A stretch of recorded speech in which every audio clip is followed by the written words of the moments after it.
Hi, I've had a question from one of my subscribers, and I'd like to answer that here. It's a lot of things that happened, and it's how I lost 26 pounds on keto.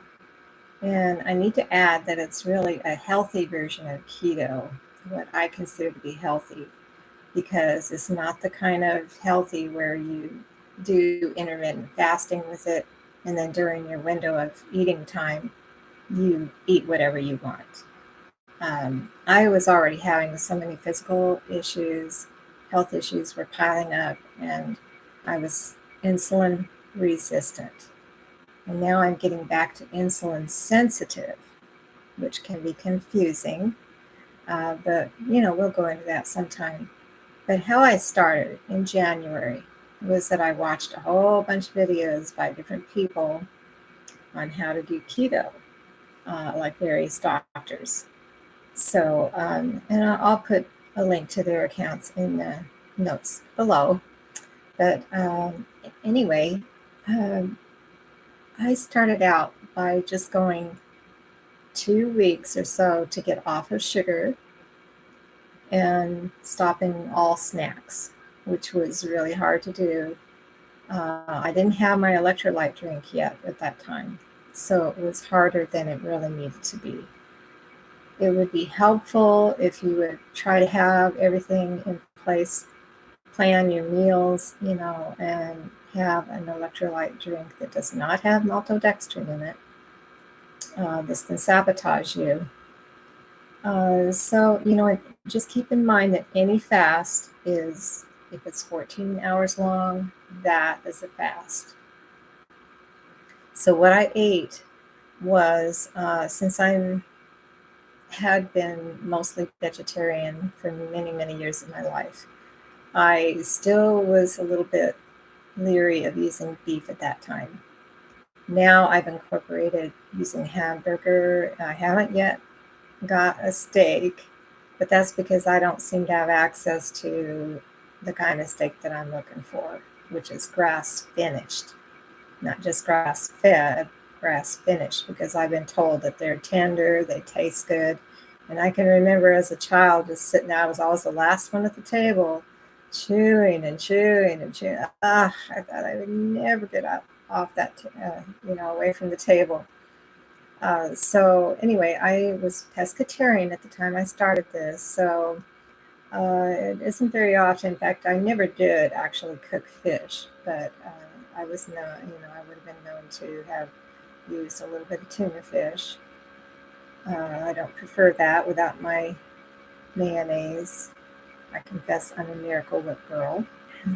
I know a lot of people will really turn their noses up at that, but that's the way I was raised.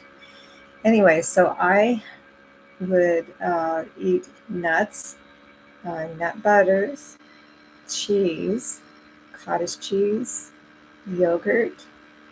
And at that time, I was still using like 2% this and 2% that. But since I've had more success and have learned a little bit more, I'm including the higher fat content. Well, and I might add, I did have to start with the lower fat because of my gallbladder not being in. I had it removed.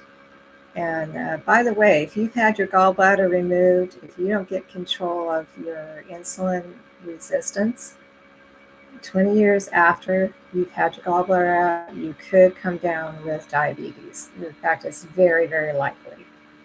So be sure if you've had your gallbladder out to make sure you have TUDCA in those, it's capital letters TUDA, or any other kind of gallbladder like ox bile.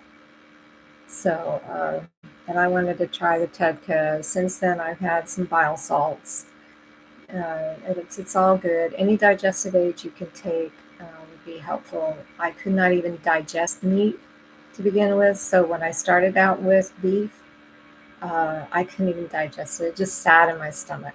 So that's how I knew I really had to have things like betaine hydrochloride. I'll say that again, betaine hydrochloride. And it's something that used to be prescribed. When I was younger, I noticed that patients that I would see, eating at the table, the nurse would come around and with a glass with a straw in it. You had to drink it with a straw. Well, nowadays you can put it in capsule form. Easy. Just start out slow. To start out with just using one capsule, and then increase it gradually. At the next meal, try two, and try three. If your stomach starts to get a little bit burning sensation, uncomfortable, don't, that's beyond your limit. So the next time you eat, just back it up to like two or whatever level you were at. Okay, so I did eat a lot of cheese, and then after I was able to digest better, oh, by the way, I even had to cook my vegetables for a while. I was having a lot of bloating and all that, so back it up and cook your vegetables if that's an issue with you.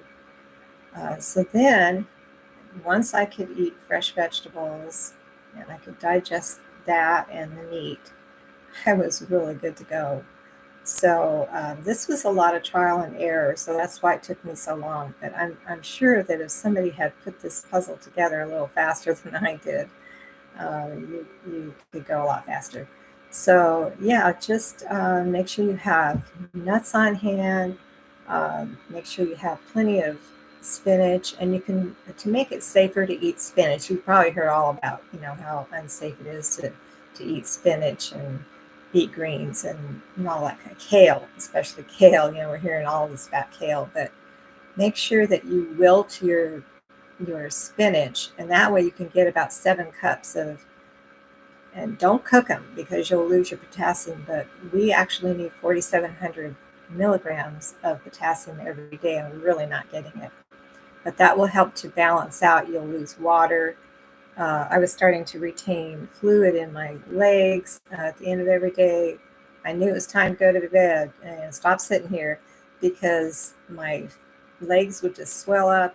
My feet were tingling, like they do. I had peripheral pain or whatever. So, you got to balance out your electrolytes while you're doing this. Very important, because when you are all of a sudden, if you're under a lot of stress, your potassium levels will dip, and you think it's hunger. Because I used to get up in the middle of the night and have to have like a soda cracker or something to keep my stomach from gnawing. Well, after I got past that and I was starting to be able to go through from dinner to breakfast without, you know, anything, not even a cracker to break my fast. Well, then I would still wake up with this really odd feeling like something was off and I couldn't get back to sleep.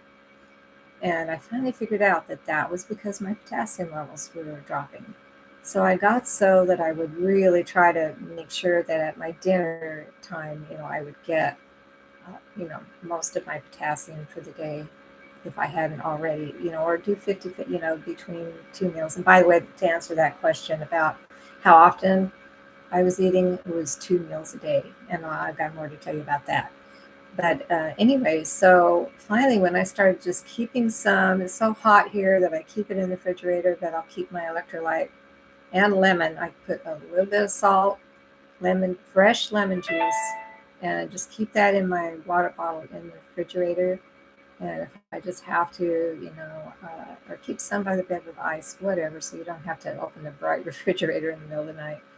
But have, like at least, like 6 ounces. Well, if you have to back it up to 3 ounces. But if you can't get back to sleep, you might feel like, I need about 6 ounces to get back to sleep. So try to keep everything balanced because you will have sleep disturbances. I used to really depend on my carbs to kind of get me to sleep at night. I thought, ice cream, milkshakes, I used to be my go-to, when I was really under a lot of stress or really upset about something, uh, a family loss or something like that. Milkshake. That was my answer. In fact, New Year's Eve, I had a milkshake. I made sure I got my milkshake. Okay, well, I don't need that anymore. Now, when I get upset emotionally, I don't know. I don't have these terrible, it's like very liberating. I feel like a free woman, I just can sail through usually. There are times when I do get a little bit, upset about something, and I do think about sweets, but guess what? It's because my potassium is down. It's because I haven't had enough protein.